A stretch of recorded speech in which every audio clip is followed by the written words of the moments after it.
안녕하십니까. KNS 입센터 박태용 소장입니다. 자, 이번 시간에는요, 지난해 치러졌던 24학년도 주요대 수시, 정시, 국제학부 결과 분석에 대해서 좀 말씀드리겠습니다. 자, 먼저 보시겠습니다.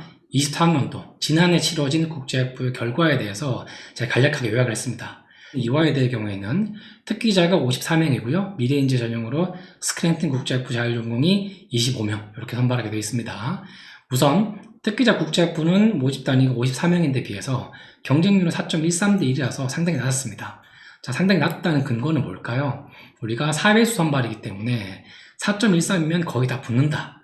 자, 그래서 지난해 이화여대 면접 전형에 대해서 이제 학원으로 문의 주셨을 때 많은 부모님들께서 이 정도면 거의 붙지 않겠냐라고 해서 면접 준비를 다 하셨죠. 그리고 충원 인원은 전체 정원의 한 반 정도 가량, 그래서 21명 정도 됐고요. 그리고 미래인재의 경우에는 오히려 지원자들은 훨씬 더 많았죠. 스크랜튼 국제학부가. 그럼에도 불구하고 충원 인원은 좀 적었다. 자, 요 부분에 좀 말씀을 드리자면, 우선 그 특기자 전형의 국제학부, 그러니까 국제학 특기자죠. 이화여대의 경우에는 과거에 비해서 충원 인원이 좀 줄어드는 추세에 있습니다. 하지만 미래인재의 경우에는 모집 단위가 25명인 거에 비해서는 충원 인원이 상당히 높은 편이죠. 그러니까 절대적인 숫자가 아니라 비중으로 봤을 때 높은 편입니다. 이 부분은 미래인재가 3합6이라는 수능 최저 조건을 갖춰야 되고, 그리고 미래인재 전형은 특기자 국제학부보다, 그러니까 국제학 특기자보다 일반 학생들의 비중이 높기 때문에 오히려 빠진 애들이 많을 수밖에 없다는 것들, 그런 부분과도 무관하지 않다고 좀 이해하실 수가 있겠습니다. 자, 이제 구체적으로 좀 보시겠습니다. 올해 우리가 국제학부 전형 일정이 어떻게 되느냐. 자, 먼저 9월 달에, 자, 예고안에 따르면 9월 9일부터 13일까지 원서 접수가 이루어지고요. 그리고 두 번째 있는 게 바로 이화여대 국제학 특기자 면접입니다. 국제학 특기자 1차 발표가 올해 10월 29일 가량쯤에 날 거고요. 그리고 2차 면접은 11월 2일 아마 이루어지게 될 겁니다. 그래서 과거의 경우에는 우리가 국제학 특기자가 토요일, 어학 특기자가 일요일, 이렇게 날짜 구분이 좀 있었는데요. 올해의 경우에는 국제학 특기자가 11월 2일 날 이루어질 가능성이 크고요. 그래서 전체적인 합격자 발표가 이화여대의 경우에는 좀 빨리 나죠. 11월 15일. 이화여대는 사실 이제 특기자 전형, 엄밀히 말해서 국제학 특기자, 어학 특기자가 있기 때문에 외국 국제고 학생들이 사실 많이 지원하는 전형이에요. 하지만 미래인재 전형이 있기 때문에 일반 학생들도 많이 지원하죠. 그래서 국제학 특기자, 어학 특기자, 그리고 미래인재 전형으로 좀 구분해서 보실 필요가 있고요. 제가 요약하는 것처럼 첫 번째, 올해 25학년도부터는 공인 어학 성적, 뭐죠? 국제학 특기자나 어학 특기자를 지원할 때는 반드시 성적을 내야 됩니다. 그래서 국제학 특기자의 경우에는 토플, 토익, 탭스 셋 중에 하나 내야 되고요. 그 중에서는 토익이 나을까요? 토플이 나을까요? 탭스가 나을까요? 질문도 하시는데요. 어느 것이 중요하냐에 대해서 학교가 공식적으로 밝히고 있지는 않습니다. 다만 시험의 난이도로 봤을 때 어떤 시험을 준비하셔야지만 공인어학 성적을 잘 받았을 때 더 메리트가 있을까에 대해서는 각자 생각하시는 대로 제가 말씀은 안 드리겠지만 그걸로 이해하시면 되겠고요. 두 번째, 서류가 간소화됐습니다. 지난해까지 존재했던 활동보고 자체가 폐지됐어요. 과거 활동보고서는 어땠죠? 2023학년도까지 활동보고서는 국제학 특기자 지원 시 영어로 600단어, 한국어 어학 특기자 지원 시 1500자 써야 됩니다. 근데 24학년도부터는 뭐죠? 활동보고서 내용이 줄어들었죠. 이제 25학년도부터는 활동보고 자체가 폐지됐습니다. 그래서 이제 이화여대를 지원할 때 우리가 국제학 특기자를 지원하든 어학 특기자를 지원하든 생활기록부만 학교에 제출하면 끝인 겁니다. 그리고 공인어학 성적만 내도 끝나는 거죠. 그래서 더 이상 서류 작업에 시간을 들일 필요가 없다. 소위 이화여대 특기자의 전형을 지원할 때 별다른 노력을 들일 필요가 없다. 이게 아주 매력적인 부분이 될 거고요. 세 번째, 줄어드는 경쟁률과 충원율. 이대는 점점 더 특기자 전형에 있어서 경쟁률과 충원율이 줄어들고 있습니다. 경쟁률이 줄어든다는 말은 뭐죠? 그만큼 이대 특기자 전형을 국제에 쓰는 애들이 없다는 얘기죠. 다른 말로 얘기하면 서류 활동보고서가 폐지되거나 간소화되고 있음에도 불구하고 여전히 과거의 이대를 우리가 지원할 때 어학성적 내야 됐기 때문에 부담이 컸다는 거예요. 25학년도가 되어서 활동보고서 폐지했다 하더라도 이제는 공인어학성적 무조건 내야 되잖아요. 수능도 봐야 되죠. 내신도 챙겨야 되죠. 그리고 생활기록부도 마무리해야 되죠. 다시 말해서 과거에는 높은 내신을 가진 친구들도 이화여대 국제학부는 썼습니다. 이제는 이화여대 국제학부를 쓰는 친구들이 현실적으로 내가 무조건 가야만 하는 또는 갈 수 있는 아이들이 쓴다는 거예요. 그 의미를 얘기하는 거고요. 네 번째, 자, 해외고 학생들의 높은 등록률. 자, 이대는 우리가 연세대학교처럼 국내고와 해외고 검정고시를 구분하지 않죠. 이화여대 국제학 특기자를 쓰는 친구들의 경우에는 국내고, 해외고, 검정고시 누구나 지원할 수 있습니다. 그렇기 때문에 해외고 학생들은 마땅히 갈 수 있는 학교들이 없습니다. 그리고 연대처럼 제한된 30명 내에서 검정고시 아이들과 함께 경쟁하거나 또는 해외고 출신들끼리 경쟁해야 되는 상황이 아니에요. 그러다 보니까 일단 이대에 붙으면 무조건 가는 겁니다. 그런 맥락 좀 이해하시면 되고요. 마지막에 제가 실전 면접 비중은 30% 이상이라고 얘기했는데 이 말의 의미는 우리가 이화여대 국제학이나 어학특기자 지원 시 1차가 서류 100%, 2차가 서류 70에 면접 30%입니다. 근데 실제로는 면접이 30% 이상이라는 거예요. 이거 제가 뒤이어서 자료에서 설명을 드리겠습니다. 먼저 보신 것처럼 최근 3개년도 이대국제학부 충원정보입니다. 21학년도부터 얼마 전 치러진 23학년도까지 제가 넣었는데요. 먼저 특기자의 경우에는 21학년도, 그러니까 20년도죠. 모집 인원 54명이라는 같은 숫자에 비해서 충원이 39명이었습니다. 물론 그 이전에는 훨씬 더 많이 돌았습니다.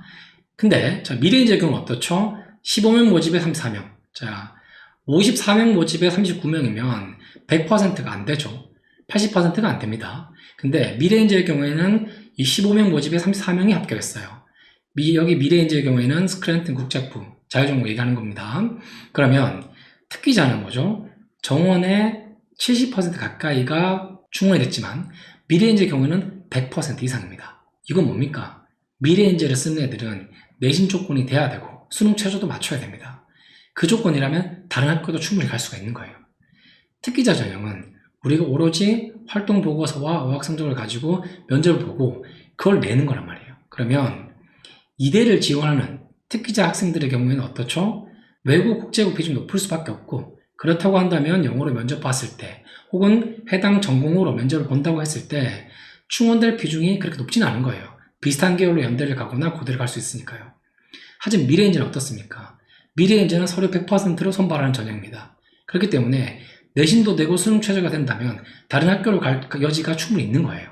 그 경향이 2022학년도, 23학년도에도 이어져서 특기자의 경우에 24, 19 충원이 자꾸 줄어들고 있죠. 경쟁을 또한 어쩌죠? 22학년도 3.94 낮아졌지만 23학년도 4.1, 24학년도 4.1 점점 낮아지고 있죠. 경쟁률도 낮아지고 있고 충분히 낮아지고 있다는 것은 이대는 이제 점점 쓸만한 애들이, 그러니까 이대를 가야 되거나 이대를 갈 수 있는 애들이 쓰는 거고 소위 상위권에 있으면서 그래도 이대는 한 장 써야죠. 그래도 이대는 최저로 그냥 써놓을래요. 하는 애들이 점점 줄어들고 있다는 거예요. 그 맥락 좀 이해하시면 되고요. 다만 미래인재의 경우는 어떻죠? 21학년도의 경우에는 50% 컷과 70% 컷의 내신이 2.2와 2.6이었습니다. 22학년도는 2.7, 3.1로 낮아졌죠. 그리고 23학년도의 경우에는 다시 2.2와 2.4로 높아졌습니다. 미래인이 어떻습니까? 소위 우리가 알고 있는 핑퐁식으로 바뀌고 있죠, 매년.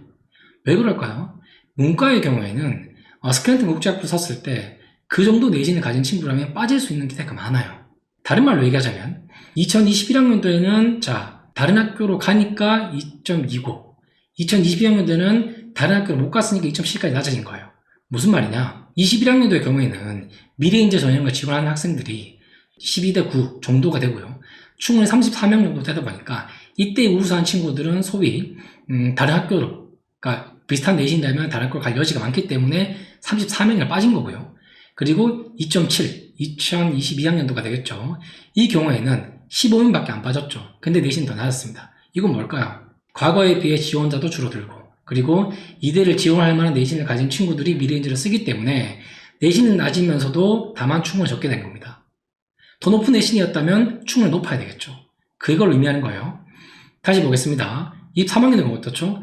내신이 높아졌어요.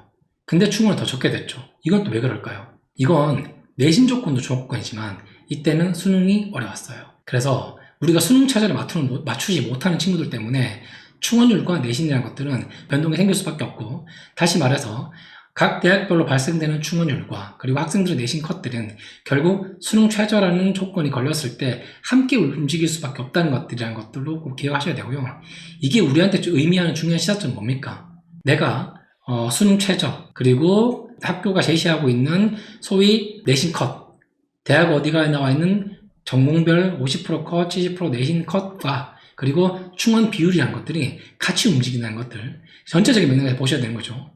우리가 단순히 이화여대 우리가 미래에 썼을 때 충원이 몇 명이나 되네? 100% 되네? 충원이만 보고 많이 빠지니까 쓰면 되겠지 라는 생각하시면 안 된다는 거예요.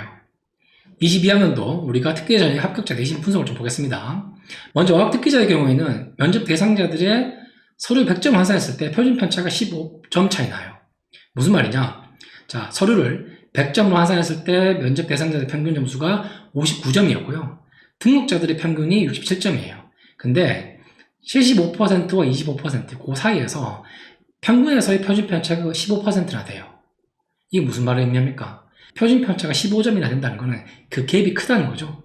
면접도 볼까요? 22학년도 어학특기자의 경우에는 30%인 그 면접을 100점으로 환산했을 때 어학특기자의 표준 편차가 11점이나 돼요. 그러면 갭이 15점이냐 11점이냐 따라서 나중에 우리 등록자들 갭이 차이 난다는 거잖아요. 그럼 우리가 단순히 이걸 1차는 서류 100%니까 서류에 따라서 뭐 큰 차이 없겠지? 면접은 30%니까 서류 통과되고 나서 면접 30%니까 비중 얼마 안 되겠지? 이렇게 해보면 어렵다는 거예요. 최초 합격자의 어떤 그 점수가 면접 기준으로 75점이고 등록자가 71점이에요. 물론 등록자 평균이기 때문에 차이는 있습니다. 그리고 75% 보시면 최초 합격자가 69점이에요. 여기서 갭은 얼마입니까? 이것도 6.7점 정도 가까이 되죠. 그리고 상위 25%는 어떻죠? 80점이에요. 그러면 우리가 이화여대 어학특기자 면접을 100점 봤을 때 상위 25%의 면접 점수가 80점이고 하위 25%의 면접 점수가 합격자들의 69점이라면 11점 정도의 갭이 나는 거예요. 일반적으로 우리가 논술이나 그리고 다른 학교들의 구술 면접 전형을 보면 점수 글쎄 그게 크게 차이 나겠어? 기본 점수 얼마 줄 거고 거기에서 많이 차이 나봐야 뭐 10점 이내지 않을까? 소점에서 갈리지 않을까? 수능처럼? 라고 생각하지만 실제로 이화여대 경우에는 면접을 100점으로 환산했을 때 상위 25%와 하위 25% 두 개의 구간 사이 점수가 11점이나 차이 난다는 거예요. 엄청 크다는 거죠. 그러면 이 말이 의미하는 바는 뭐죠? 면접이 단순히 30%로 끝나지 않는다는 겁니다. 국제학 특기자도 무엇일까요? 자, 국제학 특기자의 면접 부분 보겠습니다. 표준 편차는 4.7, 3.5 합격자의 기준은 되게 미미하지만 등록자 기준으로 볼게요. 자, 상위 25%와 하위 25% 최초 합격자가 93점에서 88점 5점 차이 나죠. 그리고 등록자의 경우에도 92점과 81점 5점 차이 납니다.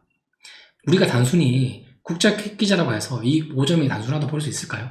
내신 수준이 비슷하다고 했을 때 국제학과 어학을 비교했을 때는 국제학에 비해서 어학이 뭐죠? 합격자들의 어떤 면접 점수 편차가 크다. 10점 가까이. 국제학은 적다. 중요한 건 뭐죠? 많든 적든 그 갭이 어쨌든 우리가 예상했던 것처럼 1, 2점이나 소수점에서 끝나는 게 아니라 5점, 10점까지 차이 난다는 거예요. 그러면 면접 비중은 우리가 아는 30%보다 상당히 크기 때문에 올해 25학년도 이화여대를 준비한다면 단순히 학교가 요구하는 어학 점수를 채워서 우리가 흔히 얘기하죠. 이화여대 국제학부를 준비할 때 토플 116은 있어야 되는 거 아닌가? 115인데 어떡하죠? 저 114인데 낼까요 말까요? 저 113밖에 안 나왔어요. 우리가 점수 1점에 대해서 연연해하고 낼까 말까 이런 고민보다도 막상 우리가 서류를 내고 면접 갔을 때 면접에 얼마나 신경을 써야 될지에 대해서 한 번 더 고민하셔야 되는 것들 학교에서 공개한 이 자료를 통해서 확실하게 좀 이해하시기 바랍니다. 이제 하단에 보시겠습니다. 고교 유형인데요. 우선 22학년도 23학년 자료가 있습니다. 모집 단위와 경쟁률 충원율을 우리가 알고 있는 것들이고요. 중요한 건 뭐죠? 22학년도의 경우에는 최초 합격자들의 그 등록 비중이 특목고 학생들이 많죠. 이건 22년도나 23년도나 마찬가지입니다. 당연히 어학특기자나 국제학특기자는 특기자라는 전형을 전제를 하고 있기 때문에 해당 언어를 잘 쓰거나 그리고 국제학에 맞춰져 있어 영어를 늘 쓰거나 이런 경우이기 때문에 비율이 높을 수밖에 없습니다. 일반고에 비해서 해외고 높은 이유는 뭐죠? 해외 그 지역에 살다 왔기 때문에 그런 특성을 가진 애들이 쓰는 거라서 그런 거죠. 중요한 건 뭐죠? 등록자들의 비중은 오히려 해외고가 더 높습니다. 이건 무슨 말입니까? 국제학 특기자가 됐든 어학 특기자가 됐든 어찌됐든 간에 붙고 다른 대학이 붙으면 많이 빠진다는 게 특목고 학생들이에요. 하지만 해외고 애들은 어학이든 국제학이든 됐을 때 무조건 이대를 많이 갑니다. 이건 뭘 의미합니까? 해외고 학생들의 경우에는 다른 대학의 수시를 원서 쓸 때 수능 최저가 많이 걸려 있거나 그리고 수능 최저가 아니라 하더라도 이대보다 높은 대학이 아니기 때문에 이대를 쓰는 거예요. 말씀드렸죠. 어학특기자든 국제학특기자든 수능 최저가 없잖아요. 22학년도, 23학년도 기준으로 본다면 어떻습니까? 해외 학생들이 지원할 수 있는 전형이 고려대학교 계열적합형, 그리고 연세대학교 학종 국제형, 순체제 없죠? 그리고 나머지 학교들 중에 쓸만한 데가 몇 군데가 없어요. 성대도 계열 모집, 학과 모집이 있지만 수능체제 없습니다. 근데 해외 학생들이 붙는 비중이 거의 없습니다. 5% 이하예요. 그렇기 때문에 이대를 갈 수밖에 없는 거예요. 이런 면에서 좀 이해를 하시면 되겠습니다. 자, 지금까지 국제학부, 국제계열을 기준으로 봤는데요. 중요한 건 뭐죠? 제가 앞서 다양한 자료를 통해서 학교 입시 요강이나 학교에서 제공한 설명의 자료들을 여러 각도로 분석하면서 내가 외국 국제고라서 소위 어학도 쓸 수 있고 국제학도 쓸 수가 있어. 이제는 어학성적밖에 못 내. 그러면 그 1점에 대해서 연연하실 필요가 있을까요? 제가 앞서 보여드렸던 자료처럼 면접 비중 30%를 100점을 환산했을 때 합격자들 내에서도 상위 25%와 하위 25% 점수차가 어학은 10점, 국제학은 5점 이렇게 차이 나는데 합격과 불합격은 더 크겠죠. 그렇기 때문에 매년 줄어드는 충원율, 매년 줄어드는 지원율에도 불구하고 이대를 쓰신다면 내가 가지고 있는 성적이 어떤지, 그리고 우리가 면접을 봤을 때 비중이 적다고 알려져 있지만 그 30%를 얼마나 잘 활용할 수 있을지에 대해서 고민을 하셔야 되는 겁니다. 자, 지금 보시는 거 소위 우리가 학교를 국제학부로 지원한다고 했을 때 생기부가 잘 맞춰져야 된다고 말씀을 드리죠. 물론 중요합니다. 이 학생이 교과가 됐든 비교과가 됐든 우리가 국제학부로 지원한다고 했을 때 단순히 국제학에만 맞춰져 있어야 되는 게 중요한 게 아니라 종합적으로 국제학부에서 공부한다고 할 때 다른 아이들과 잘 어울릴 수 있는지, 학업 능력이 되는지 이걸 판단하는 게 요즘 생활기록부의 트렌드입니다. 그렇기 때문에 생기부를 보실 때 여기 나와 있는 것처럼 세택이 됐든 비교과가 됐든 결국에 나중에 원서 배치가 됐든 우리가 면밀하게 종합적으로 판단해서 학교의 특성에 맞게끔 어떤 전형으로 지원할지에 대해서 고민을 하셔야 된다는 맥락에서 이 화면을 보여드린 거고요. 그리고 지금 이 설명에 관련해서 우리 아이 국제학부 지원하려고 한다. 우리 아이가 다니고 있는 학교 유형이 어떻다. 내신 수준은 어떤데요? 수능 모평을 봤더니 성적이 이렇습니다. 그러면 저희 아이 토플 점수 몇 점인데 이 국제학 특기로 그냥 쓰는 게 나을까요? 사실 전공은 달라서 어학 특기로 써야 되는데 이런 고민이 있다면 주저없이 질문하시고 상담 받으시길 바랍니다.